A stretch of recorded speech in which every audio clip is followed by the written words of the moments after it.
What's up, everybody? Welcome to another edition of Inside the Vinyl. I'm your host, Tim Bianconi. If you would go ahead and like, comment, share, and subscribe to my channel below, that would be greatly appreciated.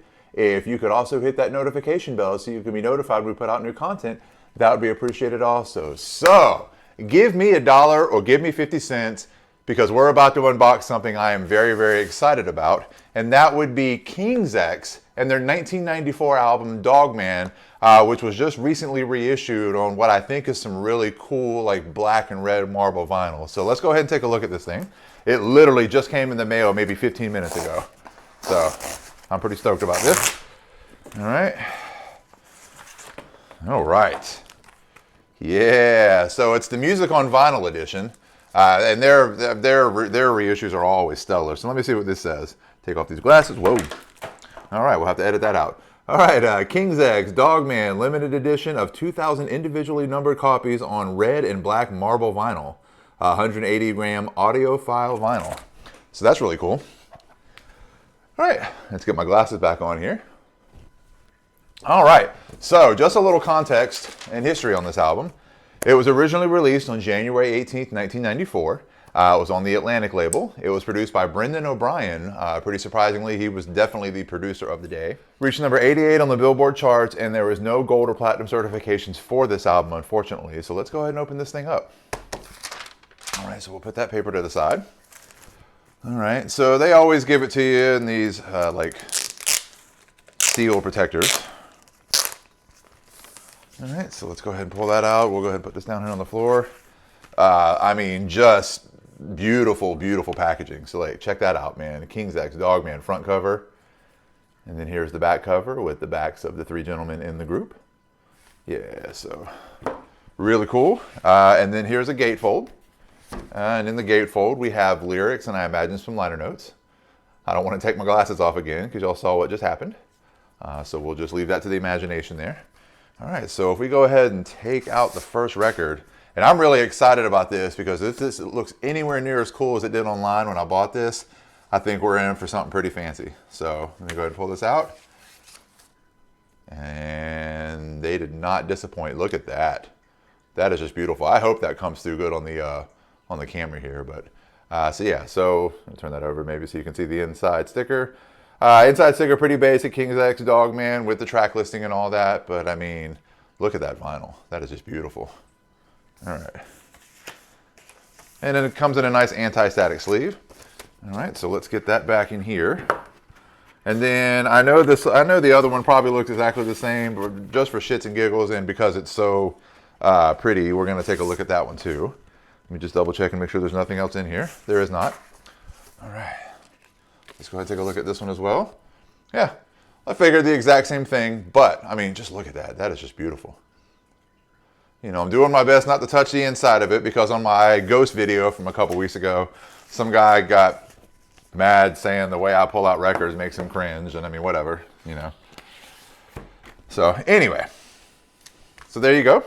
So there is King's X's Dogman on that red and black marble vinyl. So let's get that set up here. Talk about this record for a couple seconds. So this, at least to date, now I'll admit I haven't listened to too much of their last several records, but at least at the time, this was by far their heaviest record. This was their fifth record, and it was by far the heaviest. This was the first album of theirs not produced by Sam Taylor. Again, they moved to Brendan O'Brien, who was very much the producer of the time, producing albums by Pearl Jam, Stone Temple Pilots, etc., etc., which I think explains the heavier, you know, the heavier, almost, I don't want to say raw, but just heavier, more raw sound than the very stripped down, you know, basic, like real clean and sharp production of Sam Taylor. I don't know if any of those words make any sense. But yeah, and as far as the album is concerned, like I said, it didn't chart very high, unfortunately, and really none of their albums did, unfortunately. They are definitely the favorite band of a lot of musicians, but unfortunately didn't really get the commercial push that you would hope for that they probably deserved. I do remember when this album came out, Dogman got a lot of airplay on the rock station here, the AOR rock station at the time, here in Jacksonville.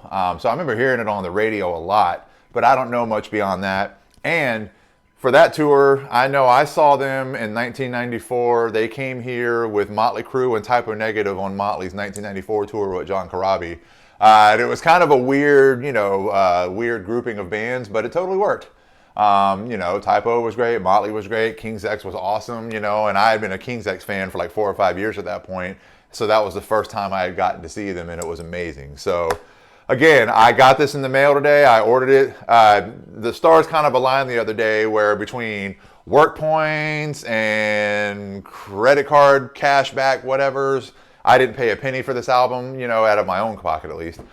So it was just like the stars aligned. I was able to order it. I was able to get it. I've been looking at this for months, wanting to order it, but not quite wanting to shell out the amount of money that they were asking for it. But I have it now. It's awesome. You guys saw how awesome it was. That black and red marble is amazing. And the album itself kicks ass. This is a very, very heavy album. I mean, it just like punches you like right in the face, like right from the start. I mean, like hit the needle and just get ready to just boom, it just hits you. Anyway, so, check it out. Either listen to it on this vinyl, or you can find it, I'm sure, on all the streaming formats, Apple, Spotify, whatever.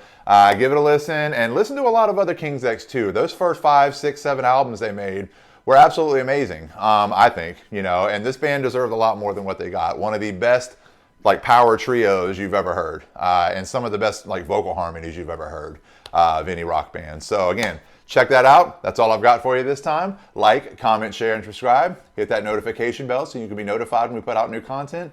I've got the rest of my like unboxing series where we open up new albums, we open up reissues, we open up box sets, mostly records, sometimes they're CDs, it just depends on what's coming out. I've got my Inside the Vinyl series where we talk about live albums as well as lost classics. Those are self-explanatory. I've got some concert footage from random concerts and festivals over the last few years. And I've even got a couple of short documentary films. And when I say short, I mean one's like 7 minutes, one's like 13 minutes, that I made for school. One is about an amateur disc golfer friend of mine, and the other is about the fire that took our house away. So check those out if you'd like. I think they're pretty good. And again, like, comment, share, and subscribe, and we'll see you next time. Peace out.